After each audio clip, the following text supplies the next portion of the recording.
Hello everyone. आज हम लोग सॉल्व करेंगे एक्सरसाइज 9.1 का क्वेश्चन 4।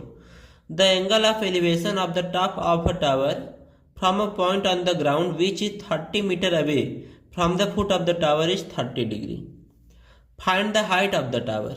आपको यहाँ पे दिया गया है किसी टावर से 30 मीटर की डिस्टेंस पे एक पॉइंट है और इस पॉइंट से टावर के टॉप का जो एंगल ऑफ एलिवेशन बन रहा है, एलिवेशन एंगल कब बनता है? जब आप नीचे से ऊपर की तरफ देखते हैं तब एंगल ऑफ एलिवेशन बनता है, और अगर आप ऊपर से नीचे की तरफ देखेंगे तब एंगल ऑफ डिप्रेशन बनता है। तो यहाँ पे एंगल ऑफ एलिवेशन बन रहा है, यानी वो नीचे से देख रहा है ऊपर की तरफ, और ये जो एंगल है ना, ये कितना है? 30 डिग्री। साथ में ये भी दे रखा है कि इस टावर से इस पॉइंट की जो डिस्टेंस है वो कितनी है? 30 मीटर।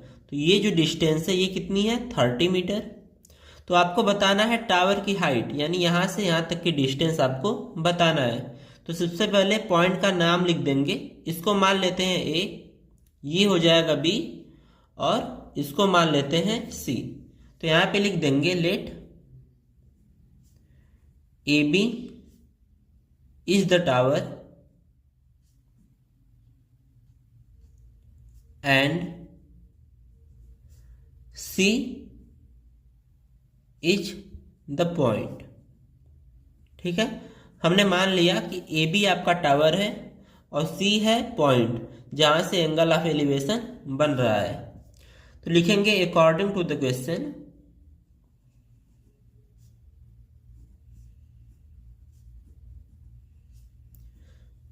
क्वेश्चन में आपको दे रखा है B से C की जो डिस्टेंस है वो कितनी है? 30 मीटर।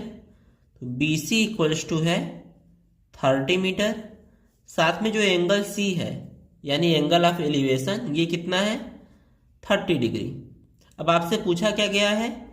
ए बी की वैल्यू पूछी गई है। तो अब यहां से ध्यान देंगे, ये जो एंगल सी है इसके लिए ए बी क्या है? परपेंडिकुलर है। बी सी क्या है? बेस है। और ए सी क्या है? हाइपोटेनस है।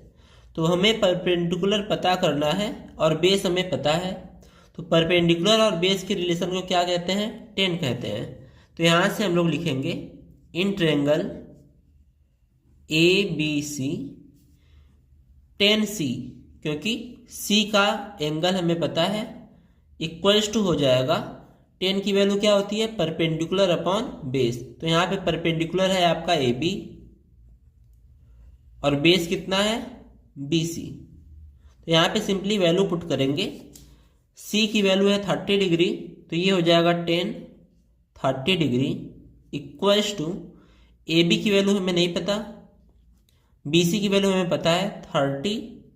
तो यहाँ से 10 30 की वैल्यू होती है 1/√3 इक्वल्स टू मिलेगा A B upon 30। Cross multiply करने की जरूरत नहीं है, ए बी को इधर ही छोड़ देंगे। 30 यहाँ पे डिवाइड में है, इसकी साइड चेंज करेंगे तो मल्टीप्लाई में हो जाएगा। तो 1/√3 इंटू 30, हम इसकी साइड चेंज किए हैं, इक्वल्स टू मिलेगा ए बी। तो यहाँ से अगर ए बी की वैल्यू बोली जाए तो क्या हो जाएगा? ए बी इक्वल्स टू मिलेगा 30 बन जा 30/√3। अब इसको रेशनलाइज करेंगे, क्योंकि नीचे रूट नहीं रहता है तो हम लोग क्या करेंगे? ऊपर नीचे √3 से मल्टीप्लाई करेंगे, क्योंकि √3 से इसमें मल्टीप्लाई करेंगे तो रूट कैंसिल हो जाएगा। तो ए बी इक्वल्स टू मिल जाएगा, √3 का मल्टीप्लाई √3 में करेंगे तो ये 3 हो जाएगा, और ऊपर क्या आ जाएगा? 30√3। यहाँ से 3 10 जा 30 हो जाएगा, और ए बी इक्वल्स टू मिलेगा 10√3, और मीटर में डिस्टेंस दिया गया था तो ये भी किस में आएगा? मीटर में। आप चाहें तो यहाँ पे √3 की वैल्यू रख के मल्टीप्लाई कर सकते हैं, या फिर इसे ऐसे ही छोड़ सकते हैं। तो लिख देंगे therefore height of the tower is 10√3 metre. अगर आप चाहें तो यहाँ पे √3 की वैल्यू रख सकते हैं। तो 10 इंटू √3 की वैल्यू होती है 1.73, तो मल्टीप्लाई करने पे कितना आएगा? 17.3 मीटर। आप ये भी आंसर में लिख सकते हैं।